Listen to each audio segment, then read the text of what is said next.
covering climate, weather, and the industrial enterprise from Penn State Meteorology. Here is Up in the Air.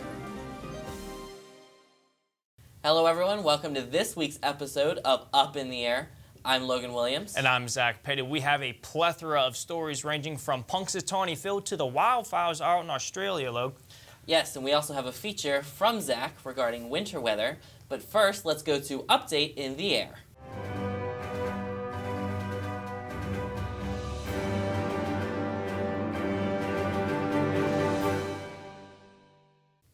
The deadly bushfire season in Australia continues to ravage parts of the nation, with the fires this time threatening the capital city. A bushfire has burned over 10,000 acres inside of the Australian Capital Territory, just south of the city of Canberra. Some smaller villages in the south of the territory have been evacuated, as Chief Minister Andrew Barr has described the fire conditions as the worst since 2003, when a fire tore through the suburbs of Canberra, destroying hundreds of homes and killing 4. Some Australian residents hope that the nearby fires and the smoke blanketing the Australian Parliament will help motivate Prime Minister Scott Morrison to take more action against climate change, as he has been heavily criticized by some for his perceived lack of commitment on the issue as the nation burns. Climate change could play a role in future Super Bowls. Here is an illustration of what this year's Super Bowl stadium would look like underwater. This is what Hard Rock Stadium, located in Miami, Florida, would look like if a flood event of 6 feet above sea level occurred. Miami hosted its 11th Super Bowl on Sunday, and a growing question is if the South Florida cities would be able to host future Super Bowls. With rising sea levels and a warming climate, the local municipalities and sports authorities are worried that one day they will not be able to use the subtropical region. This year's stadium sits less than 10 feet above sea level. According to a recent analysis by Climate Central, the sea level will continue to grow over the next 50 years and will make the stadium vulnerable to flooding. Recent weather changes have also plagued the southeastern portion of Florida. Miami Dolphins CEO Tom Garfinkel says his team is feeling the impacts of hurricanes and extreme weather. Early last week, vacationers in Paradise were on some shaky ground. According to the United States Geological Survey, a magnitude 7.7 earthquake struck the Caribbean between Jamaica and the Cayman Islands on Tuesday. The shaking from the earthquake was felt as far away as South Florida, where some Miami high-rises were briefly evacuated as the buildings lightly swayed. Tsunami warnings were posted for the shores of Jamaica, the Cayman Islands, Cuba, Mexico, Belize, and Honduras, but were quickly withdrawn after no waves were observed. No major damage or injuries were reported, with the main effects of the earthquake being sinkholes due to liquefaction on the Cayman Islands. This quake was the strongest in recorded history in the area and serves as a reminder that these nations, with their white sandy beaches and crystal blue water, are at risk for seismic activity. A recent survey in the mountains of California showed declines in snowpack. The California Department of Water Resources show the snowpack in the Sierra Nevada mountains are at 72% from average. The manual survey recorded 40.5 inches of snow depth and a snow water equivalent of 14.5 inches, which is 79% of average for the location in the state. On average, the snowpack supplies about 30% of California's water needs as it melts in the early spring and summer. After a good start in December, January saw dry conditions that added little snowpack, said Department of Water Resources Director Carla Nemeth. The department agrees that there is no need to panic, saying last year ended well above average by April because the later months of winter saw abundant snow for the mountains. The snow depth survey is crucial for many parties ranging from farmers, hydropower operators, and emergency risk managers planning for flooding emergencies. For the first time in Olympic history, hydrogen will be used to power the Olympic torch during the torch relay leading up to the Olympic Games this summer in Tokyo, Japan. The Tokyo 2020 Olympic Committee said it would use hydrogen, which does not emit carbon dioxide when burned, for both the torch relay and also to power the Olympic cauldron during the opening and closing ceremonies of the Olympics. Organizers say that the use of hydrogen is an attempt to make the games more environmentally friendly. The relay with the hydrogen burning torch is set to kick off in Japan on March 26th, and it will start in the Fukushima prefecture. The Fukushima prefecture was the hardest hit prefecture in Japan after the 2011 earthquake and tsunami and the resulting nuclear meltdown at the Fukushima Daiichi nuclear power plant. The torch is also set to go through the Hiroshima Peace Memorial Park and areas devastated by the recent flooding disasters in the country. Organizers hope that these games will be seen as the Reconstruction Olympics in a bid to give hope to all those who have suffered among recent disasters in the country. An early spring is on the way if you listen to groundhogs. That's right, meteorologist Punxsutawney Phil burrowed out of his home in Gobbler's Knob early Sunday morning and did not see his shadow, which says an early spring and warmer temperatures are on the way. The tradition of Groundhog Day has been celebrated every February 2nd since 1887.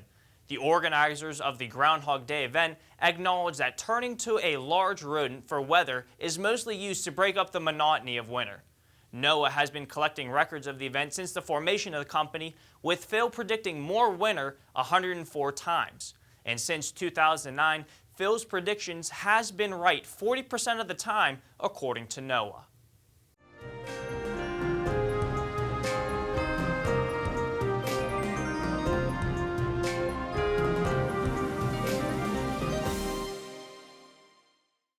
And now we go to a feature done by myself on winter weather tips.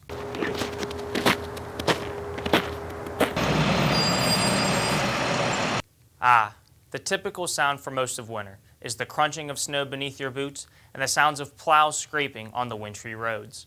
Although the wintertime is known for picturesque views, it also poses the threat for icy roads and lower temperatures, which impact travel conditions on a daily basis. If the temperature outside is near freezing and precipitation has fallen, it is safe to assume that ice may be present on roadways and sidewalks. The National Weather Service illustrates if there's ice and snow, take it slow. Drivers and pedestrians need to be weather aware, especially when wintry precipitation is in the forecast. On the roads, 70% of ice and snow related injuries occur with automobiles. Automobile accessories are often neglected or forgot about, but they play a crucial role in your safety. It is suggested to replace worn windshield wipers. This may be a minute task, but damaged windshield wipers pose a threat to smearing additional water on your windshield, obstructing visibility and making it harder to drive. Another windshield wiper tip is to clear off any snow or ice from them. If you do not clear them, they may be frozen to your windshield and rip off, damaging the windshield blades themselves. It also is good to know the conditions of the road prior to going out. Slippery conditions can catch you off guard and result in a greater possibility of an accident. When it comes to planning, don't forget to allow for more time when traveling from place to place. Make sure your gas tank is full so you reduce the risk for becoming stranded in a remote area where road conditions are dangerous. According to the Center for Disease Control, winter weather kills more than twice as many Americans than summer heat. From 2006 to 2010, there were 6,600 deaths from hypothermia and exposure to the cold. When exposed to the cold conditions for a long period of time, wear appropriate clothing and footwear. To become weather aware, look at weather apps or watch local news for the forecast for upcoming weather. If roads or sidewalks look icy, take short steps instead of longer strides. A slower pace will allow you to catch yourself if you start to fall. These winter weather tips should help you if you need to venture out in the cold over the next few weeks. Long-term forecasts are uncertain if we're out of the grasp of Old Man Winter. For Up in the Air, I'm Zach Petty.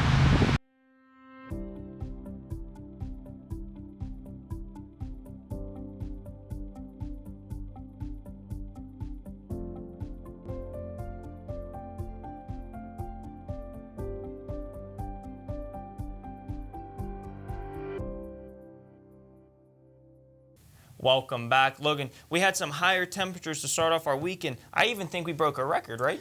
Yes, I do believe that on Monday our temperatures got up into the low 60s, which was a record for State College. So now we're going to toss it over to Ryan at the Climate Wall and see if we have any more record high temperatures heading our way as we head into the weekend. Ryan?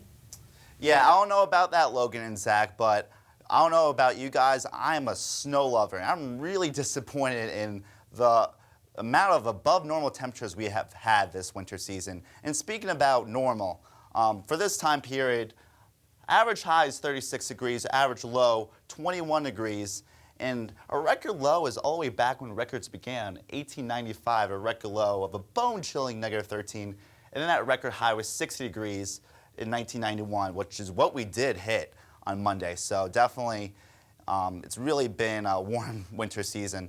But it really doesn't look like there's going to be much in the way of relief, as the eastern half of the nation will have higher chances of above normal temperatures, and the western part of the nation, there'll be a higher chances of below normal temperatures. Now, taking a look into the Pacific Northwest, really along the coast where there has been a lot of precipitation lately, won't be as much in the next couple of weeks, but there will be below normal temperatures, drier conditions. Into the Intermountain West, where there will be more precipitation next couple of weeks, there's a higher chance of a below normal temperature. So for those people who want to ski out there, looks really good. And what I'm showing you right now is there's a sharp temperature gradient from higher chances of colder conditions to higher chances of above normal temperatures.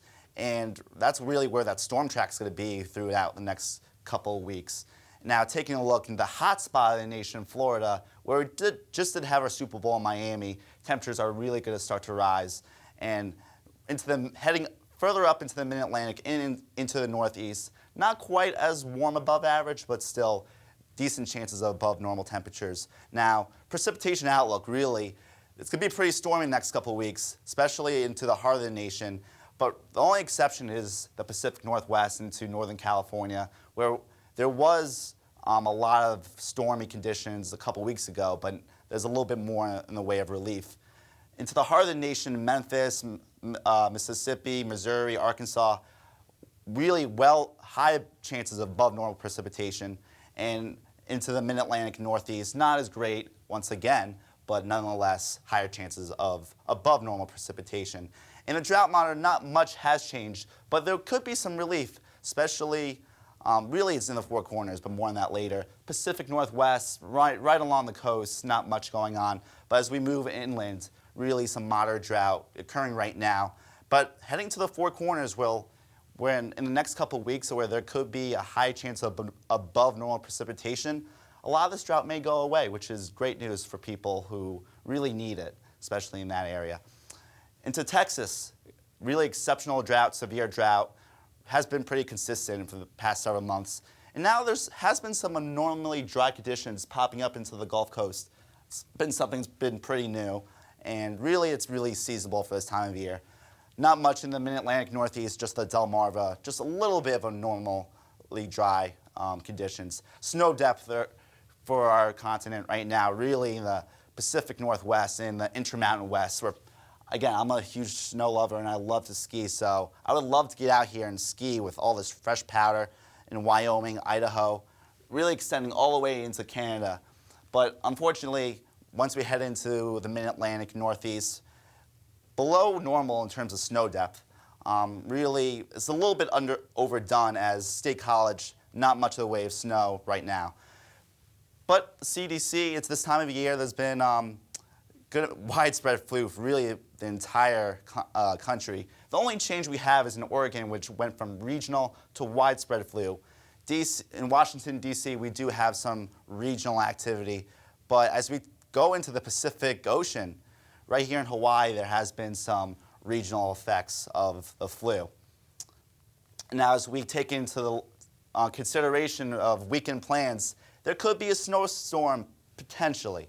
Really, it's going to be a minor disturbance, 36 degrees really across the board. There could be some snow heading out Saturday night into Sunday. So, Zach and Logan, I don't know about you guys, but if there is some snow, I will be celebrating. Yes, thank you, Ryan. I would also celebrate a little bit, as I'm one who thinks that if it's wintertime, it should snow. And if it's not going to snow, I'd rather it be that 60 degrees we had on Monday. See, I'm the complete opposite, Logue. I just want all snow, so I'm with Ryan on this one. I want it all snow. I don't want to be breaking record high values, especially as we get into the later portions of February and working its way through winter, So I want to thank you all for tuning into this week's edition of Up in the Air. Stay tuned for next week's episode.